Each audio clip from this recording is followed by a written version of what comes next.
Ouais, c'est bien.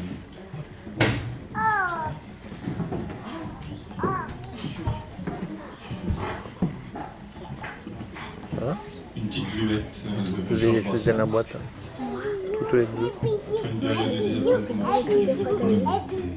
Les dames. Ça s'appelle l'histoire de Faussaire.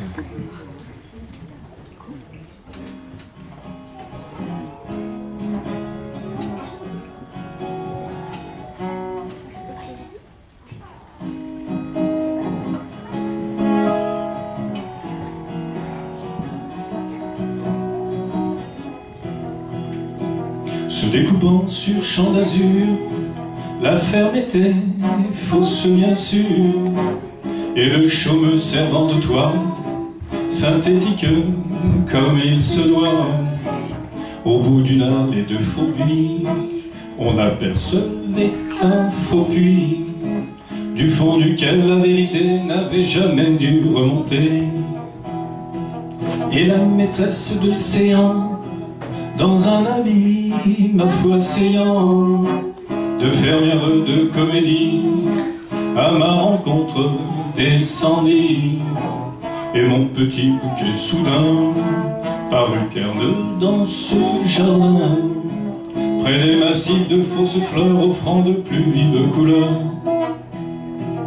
Ayant foulé le faux gazon, je la suivis dans la maison, où brillait sans se consumer un genre de feu sans fumée, face au faux buffet en riteux, aligné sur les rayons de la bibliothèque en faux bois, faux bouquins achetés au poids, faux aubusons, fausses armures, faux tableaux de maître au mur, fausses perles et faux bijoux, faux grains de beauté sur les joues, faux ongles au bout des menottes, piano jouant de fausses notes, avec des touches nos devant par l'ivoire aux éléphants, aux lueurs des fausses chandelles, en levant ces fausses dentelles.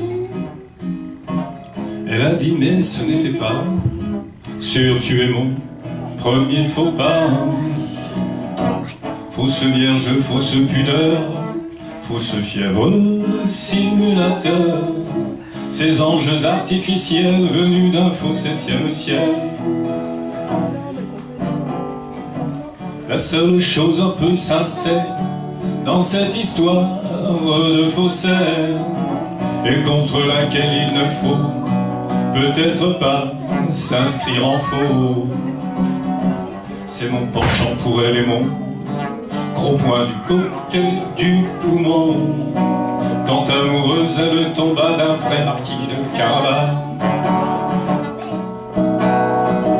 En l'occurrence Cupidon se conduisit en faux jeton, en véritable faux témoin, et Vénus aussi néanmoins. Ce serait sans doute mentir, par omission de ne pas dire que je leur dois quand même une heure authentique de vrai bonheur.